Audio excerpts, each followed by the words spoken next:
Hello, everyone, and welcome back to another episode of Blame It on the Stars podcast. We are more than just your weekly horoscope. We spill all the tea on what's going on in the universe so you can blame your problems on the stars. It is Jade here. And it's Kara. And you're going to want to blame your problems on everything that's happening right now. In case you missed the memo, it is officially Taurus season, and Taurus season is a little gross this year in full transparency. If you have no idea why, want to know why, and want to know what the full mess looks like before the mess continues to unfold, then stop what you're doing right now and listen to last week's episode because it really set the stage perfectly for what you should expect, what mindset you should have when it comes to looking at the astrology of the end of April, early May. But regardless, Taurus season's still kind of exciting. Kara, how do you feel? Well, I'm excited. If you are listening to this the day it comes out, aka on Monday, it's my birthday. So I wish I was celebrating, but I definitely have class.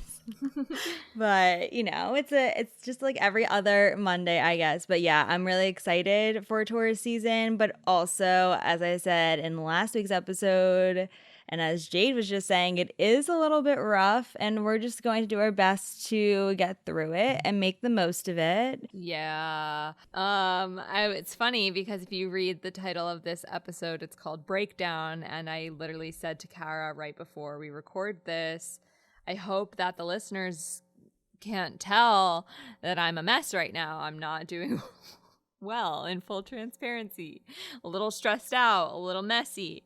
But then I was like, wait, that's literally what the episode's about. Everyone who's listening to this probably feels the same way. So we're all in this struggle bus together. But before we describe what exactly the struggle is this week, this is your regularly scheduled reminder that podcast ratings are new to Spotify, semi-new at this point. You know, maybe you've had the feature for a while, but regardless, ratings are an excellent, easy, helpful way for me and Kara to know if you guys are enjoying what we are doing here on the podcast. So if you want to give us a little rating, however many stars you think we deserve, it helps us know if people are enjoying what we're doing or not, so we can, you know, move accordingly. And similarly to if you're listening to this on Apple Podcasts and want to leave a written review, verbal feedback, written feedback like that also always helps us know too. We do take your feedback very seriously and try to implement the changes that, you know, people see fit and things like that. And then obviously too, sharing the podcast with a friend is a great way for us to know that you think we're at least good enough to recommend to a friend. I'm going to say if you really love your friends, then maybe share last week's episode, share this week's episode, because we're all kind of going through it and it's always helpful to kind of know why we're all going through it. Let's talk this week in astrology. The first thing that happens this week, it's actually two things that happen on one day. Pluto stations retrograde in Capricorn. This happens on April 29th at 2:36 p.m. Eastern Standard Time. I will always remind you that the date and time are from the website astroseek.com. Nobody has given me another reference to use. So again, I will remind you, if you have a different website you would rather me use to get the date and time, let me know. Anyways, Pluto retrograde. Yes, bad. I mean, to an extent. But it's not something that is worth panicking over. It's something that we've dealt with many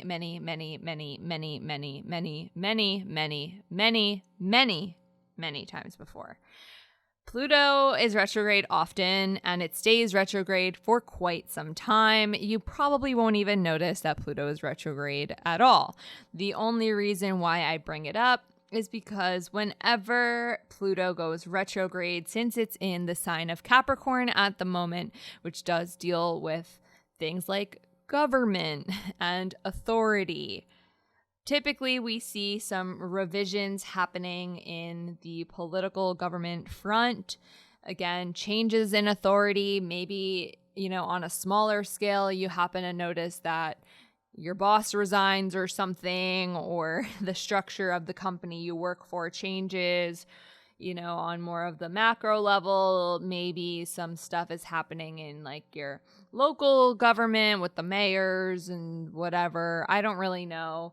Regardless, you can expect to see just changes or revisions, restructures in that area of life specifically. Yeah, I was just actually talking to Jade about this because, yes, I knew that the whole Great Resignation thing was happening, but I recently became more aware of how that is actually affecting things in my life, in my own communities, and how some of those changes in terms of like who is running things, who is there, what job positions are open, and how that kind of impacts the way things are working. So I don't know, you might also start to realize things or kind of notice that a little bit more while Pluto is retrograde in Capricorn. But again, this is something that has been going on for a while. Pluto has been in Capricorn for a while, retrogrades often. So it really is more of a continuation of things that have already been going on. Yeah, I wouldn't really expect to see this show up too much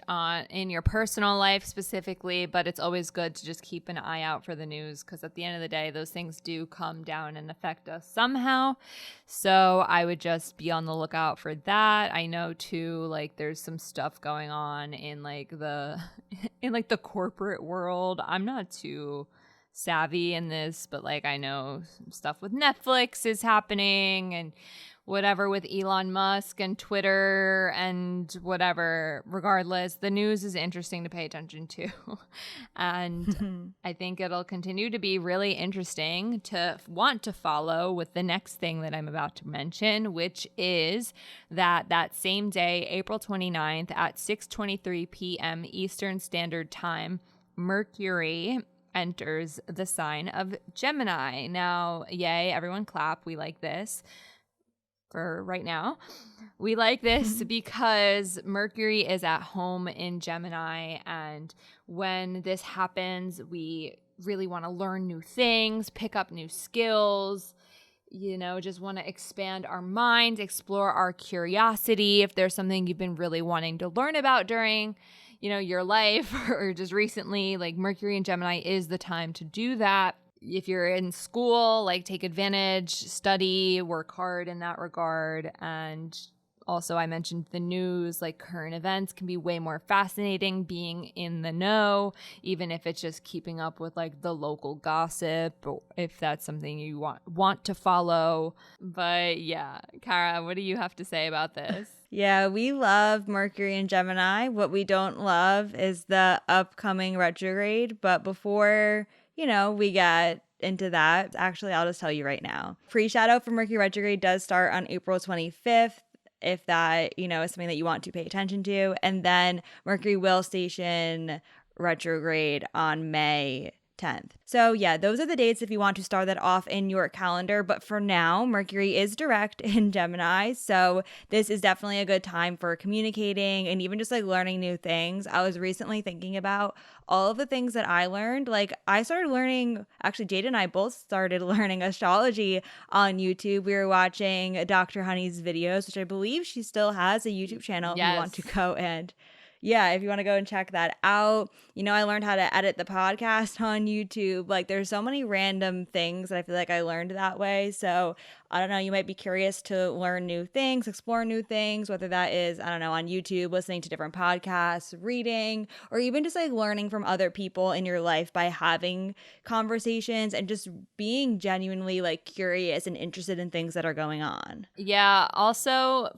for a nice little added boost, you might feel a little bit more social and more likely to want to chat it up if you're not normally someone who likes to engage in small talk or, you know, answer the phone when a salesperson calls you or whatever it might be.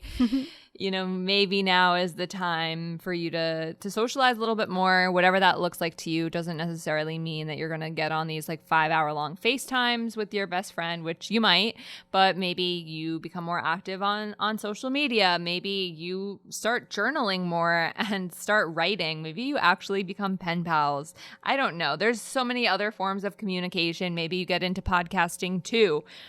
But regardless, the need to chat it up and to talk a little bit more is definitely there. So if you're normally someone who doesn't enjoy doing that, maybe this could be a useful time. But we did just say that Mercury does go retrograde on May 10th, and we will do an episode on that closer to that time, you know. But if you want to just have that in the back of your mind, that can be helpful to know. So pay attention to whatever themes come up after Mercury enters Gemini. Honestly, even before Mercury enters Gemini, just notice where your head's at right now. What are you thinking about? Like, how are you communicating with others? You know, all things in the mental communication type space. Pay attention to what's going on, because when Mercury does go retrograde, you know, what happens, because those things will be revisited. And I did mention like briefly that like gossiping could be something you find yourself wanting to do with Mercury and Gemini. Like, just be careful on that, because there is, like I said, a Mercury retrograde, and you just don't want those things to come bite you. We'll talk more about Mercury retrograde as we get closer to it. Don't worry about it for right now. Just focus on the present moment. There is only one aspect worth knowing prior to the retrograde Mercury, which is on May 6th. Mercury is sextile Venus. This is a good time for being friendly. This is a good time for being social. It's pretty nice. I don't know. Yeah, it's like a really good day for connecting with others, embracing kind of like your creativity, and also maybe being a little bit affectionate, or even just like, I don't know, saying kind words and being appreciative of the people who are around you. It's good vibes. What isn't good vibes is what the title of this episode is about. On April 30th, at 4:27 p.m. Eastern Standard Time, again, date and time according to AstroSeek, we have the solar eclipse in Taurus. Now, you might be like, wow, that's so cool. Yes, for sure. However, I'm just going to get right to why I don't like this, and then we'll backtrack. But this eclipse forms a conjunction to Uranus, which we'll talk a little bit more about in a second. But anyways, what can we expect? Eclipses. Eclipses are pretty much like supercharged new moons. Actually, you know, Kara, you know, I'm about to pass it on to you because in my head, you're the queen of the nodes. Yes. So the solar eclipse in Taurus is a new moon, which typically will mark a new beginning. What makes it an eclipse is the fact that the new moon is happening close to where the nodes are. And the nodes are, you know, a little bit tricky. They're, you know, out there to help us go in the right direction and keep us on track, but that's not always easy. Eclipses, though, typically are known to be like malefic is the term, so they can be a little bit like destructive feeling sometimes. They bring about really big changes, and they typically mark big cycles that we are working through. And since this is a new moon, this might be some new cycles that you haven't been working through or working with for a while. And the effects of the eclipse typically last much longer than that of a new moon. So if you feel leading up to April 30th is just a lot, and then after April 30th feels still a lot, like, you know that this is the eclipse. Now, you know, if this was a new moon, we would say these are new beginnings around all things Taurus, but these are going to be huge new beginnings around all of the Taurus themes. Oh, also too, in case you're curious to see where this falls in your chart, this is at 10 degrees Taurus. Now, with that being said, what are some of the Taurus themes we're going to be thinking about? stability. What stability means to you? How can you find stability? How much stability do you need in your life, etc. But also 2 themes about comfort. So what does comfort look like for you? Are you someone who doesn't ever make yourself feel comfortable? If you're constantly like on the edge, living life to the max, you know, or if you're someone who's just too comfortable all the time, you're just like constantly rolled up like a burrito in a blanket with, you know, your Grubhub and like just calling it a day. Like, where are you on the comfort spectrum?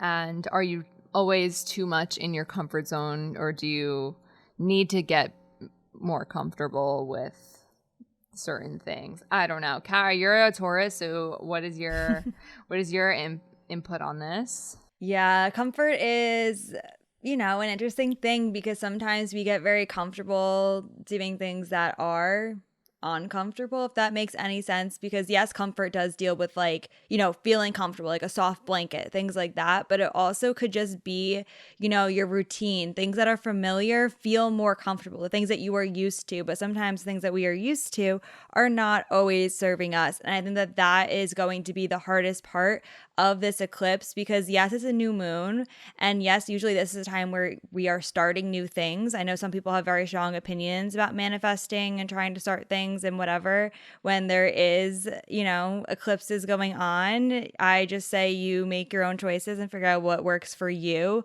But what I can say is that as we are stepping into this new chapter or new cycle, it probably will be uncomfortable, even though that Taurus energy really wants us to find it. Like sometimes in order to find stability or to, I don't know, set a boundary or make some changes in our life, that process is not always the most comfortable, but ultimately it does, you know, lead you into something that is hopefully more stable or more aligned with things that you do want to do.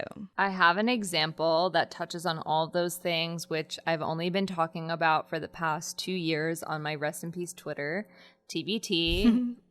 Long live Astro with a 0 instead of an O, Jade. But anyways, what I am referencing is the Great Resignation, which we did talk about, because, you know, eclipses are some big things that have big changes, and the North Node is kind of the direction we as a society are heading in. And since this eclipse is conjunct Uranus, there is some sort of like, not like recklessness, but rebellion that comes with this eclipse. And now this doesn't mean that you are going to take part on this day. You might not take part in this at all, but I think that, you know, it makes a lot of sense that we are in this Great Resignation given the astrology, because what we're finding is a lot of people are realizing that they're unhappy with their jobs. They're unhappy with the way that, you know, work culture in general is, you know, how it just is, how it's structured. They aren't enjoying having to spend a lot of money on commuting, wasting time commuting to get to the office, you know, having to dress in the work appropriate clothes, dealing with like regular work etiquette or whatever, office culture. And on top of that, too, people are tired of the 40-hour work weeks. They're tired of not feeling valued by their employers. They're craving more flexibility. They're craving more freedom. They're craving more independence. They're craving more vacation days, benefits, and things like that. We're seeing this happen all over the world as there's a push for even like things like asynchronous work, or reducing the 40-hour work week to maybe being like four days a week or something like that, or even to pushing for fully remote jobs. For that reason, people are pushing for more benefits in the workplace, etc. There's a lot of changes that are happening in that regard. And I think that that's like a perfect example of what on earth this like eclipse might bring for you. You might be having these realizations that like, hey, something big in your life isn't working anymore. And like the structure and the stability isn't the thing. But Taurus is really good with setting boundaries. Like I said, they're really good with their comfort. They're really good with money, and they're really smart with making practical choices. And it's like, okay, working from home is a practical choice because it saves time on commuting. You get to rest extra. These are all Taurus values. On top of that too, you can be comfortable in the comfort of your own home. Again, very Taurus, but also at the same time, like leaving something behind, like a stable 9 to 5 is like the Uranus, like rebellious aspect of it, like pushing to change things on a societal level, North Node. Anyways, I'm rambling a lot. Hopefully you understand what I'm talking about. We might see more stuff along the Great Resignation happen, or that whole process might be occurring in your own life in a different area. And yeah, I hope I'm making sense. Yeah, well, Taurus energy too really knows what its values are. It knows what its worth is. And I think that that's where a lot of the tension comes in terms of like the job world and things like that, because people really did get comfortable and get in the routine of doing things from home. Like even in my own life, like online school saved me so much time in terms of like not having to commute. Like my commute is, you know, if I were to add up the time I spend driving to school and the time I spend driving back, it probably is close to like 2.5 hours, because I have to drive, you know, during rush hour, which impacts the amount of time it takes to get there. But like that's like 2 to 3 hours of my day that I don't have anymore. And like it is definitely hard, especially when you're realizing that maybe your own values and the things that you want to do aren't aligned, or you're not even like getting any benefits from what is being like asked of you, if that makes any sense at all. And it kind of brings up ideas of like, is this fair? Like, is it okay for people to be asking this of me? Like, what is the boundary? What boundaries do I want to set? Is it time for me to move on now that I have learned all of these things and I really like, you know, working from home? Like, is it time for me to go find a remote job? Like, questions like that are coming up. And obviously a lot of that is very personal, and it is kind of like a big deal. Like it is a big decision. And those are the kinds of things that do come up around, you know, the eclipse energy. So before, if you were like, oh, like the nodes, like I don't really get it. Like, no, this is a great example of it, because it is very like important and big. And sometimes some of the things that are happening are more external and outside of our control, which is also very on brand for like eclipse season. So a lot of things to think about. Yeah, on that note too, like finances are something we're thinking a lot about. Finances and possessions, like material possessions. I personally have been thinking a lot about this in my own life, and I'm actually kind of excited to, I never really talk about too many things in my personal life anymore, but this one I think is good to think about. What is our relationship with like products and buying things and owning things, right? Taurus is, it deals with the material world, things that we can like hold, grasp, like tangible items, right? And I mean, we've talked a lot about this on the podcast previously with the Aquarius energy, but like a lot of the things that we own, we're just buying because we've been influenced to buy it and we feel like we need it because the marketing team did a really good job at convincing us that this was a problem that we had to fix and things like that.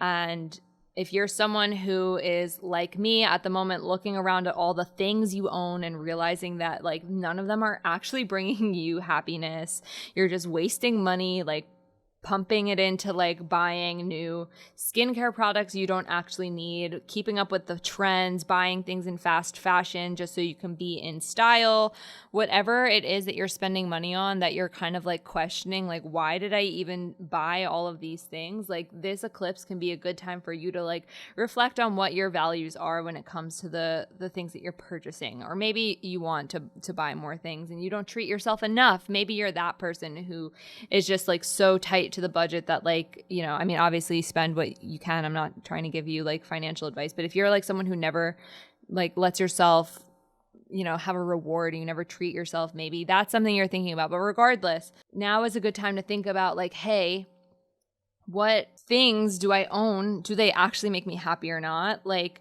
am I just buying them for the sake of buying them? Am I buying them for the sake of having them? Like, what is your relationship with those things? Are you buying the designer purse because you feel that it it makes you have status, or are you buying the designer purse because this is an investment purse and it's going to be the only purse you use, and now you won't have to keep buying trendy Shein purses just to keep up with the trend, you know? Like, question your choices when it comes to what you're purchasing. What I personally have been doing is trying to scale back on the like random things I can. For example, I bought like that Castile soap so I can use it for floor cleaner, and I could use it for Windex, and I could use it to clean my makeup brushes. And you know, I'm trying to downsize in terms of what skincare products do I actually use? Do I really need the serum? Probably not. Now I'm down to just moisturizer and an eye cream, but also my skin is in a place where I can do that. You know, I'm going through my closet. I'm thinking, okay, this item I'm not going to want in 5 years. Like, it really doesn't even fit me that great. I just have it because I felt that I needed it. Now I'm going to either donate it or sell it, so somebody else might value it more than I will, etc. Moral of the story is, you should probably do the same thing, or you might be doing the same thing around this time. I keep ranting a lot. Kara, do you have anything else to add? Yeah, no, just that it is that time of year where spring cleaning is happening. And as a Taurus, I can say it is hard to let go of things because I'm like, oh, what if I need this one day? Like, you never know. But I've also been trying to kind of like go through my things and get rid of stuff that I'm not really using. And then because everyone is spring cleaning, I had, you know, some people being like, oh, like, do you want to look through these clothes? Like, you could look through this or look through that. And I'm like, I appreciate that and I appreciate you, but I cannot take in any more things at this time because I'm also trying to like let go of things. And Jade did briefly mention this, but finding ways to donate or resell some of your items or even just give it away. Like, you know, you might have some things that are unopened or never used that someone in your life would really benefit from or would really like to have. So that's another way to kind of like let go of things in a way that still is meaningful, so that you know that, you know, you're not just getting rid of it and it's like a waste, but other people are still going to benefit from it and it's no longer taking up space, you know, in your environment. Yeah, or repurposing too. Like, there are certain things that you can like, especially if it's like clothing, like this is like, again, like kind of niche, but like maybe you have like shirts that you don't like, and like maybe if you like cut them a certain way to make them a little bit different, like, I'm not saying you have to like learn to sew, but like maybe you can do that. And then if you are looking, like I've been into the whole like use a t-shirt to dry your hair thing. Like, okay, if I have a scrap shirt that I don't use, like now I can use that as like a shirt to dry my hair since it's better for your hair. And even too, like I've been repurposing like empty bottles. Like I said, I've been using the Castile soap, right, to create my own mixed solutions. And like I found this old spray bottle that like I never used, and I used the spray bottle to like put the soap and the water mixture in there, etc. Finding ways to just like repurpose the stuff you already own, and that's also very sustainable and good for the environment, which is very on brand for an eclipse in Taurus, is to like, you know, peel the labels off old jars, wash them, make your own like cleaning solutions, put your own things in there, make your own body scrub, whatever. You do you. You don't have to do any of the things I'm telling you. You can totally ignore everything that we're suggesting, but things that you might be thinking about during the eclipse in Taurus. Also, too, like you might have a lot of motivation to do these changes. Again, like this eclipse is conjunct Uranus, which is again kind of bringing this aspect of rebellion. Things definitely are changing, whether they're your boundaries, you know, your values in general, the possessions you own, the way you handle your money, like what stability means for you. All of these things, like, yes, they are changing. You are definitely looking at this as an opportunity to sort of like do what you haven't done before and maybe take the risk that you think is worth the reward. Like, why are you going to probably actually follow through it with this is also too, the eclipse has a sextile to Mars, which is allowing us this opportunity to physically take action on the things that we are thinking about doing, where normally we just say, okay, new moon, solar eclipse, whatever, like you're thinking about these things. Like with Uranus and Mars in the mix aspected the way that they are, like this is not just a sit and reflect type of eclipse, but this is like a reflect then do type of eclipse, where now you have the motivation and the drive and the desire to actually implement these changes. Yeah, I also feel like Mars being there makes everything happen like very quickly too. Like Uranus already brings like unexpected things, and then Mars is kind of like putting that on fast forward. So, you know, you're leveling up. It's going it's going quick. You're going from one stage right into the next. Yeah, just know though, like if you feel a lot of energy, if things feel really uncomfortable, if you feel like things in your life are falling apart, like it's okay. Change is uncomfortable, but sometimes it's necessary. And even though I was, upset talking about the fact that we're in an eclipse, like these are interesting changes. I'm very curious to see how this is going to play out. So next week, we continue bringing the heat of Taurus season with some interesting changes in our relationships next week. We've got Venus entering Aries next week, and we'll talk all about that on next Monday. To stay in the loop with us as things keep unfolding throughout Taurus season, we've got Venus and Aries next week, Mercury and Gemini retrograde coming up kind of soon, and much more, which again, all is available in the Taurus season episode. Make sure you're following us on social media. We are at BLME The Stars. It is the same on Instagram, Twitter, and TikTok. And we're also on YouTube. The podcast is, if you want to listen with closed captions, just search Blame It on the Stars podcast on YouTube and we will show up. But anyways, that is all for now. We'll see you all next Monday to talk all things Venus and Aries, and best of luck out there. Bye.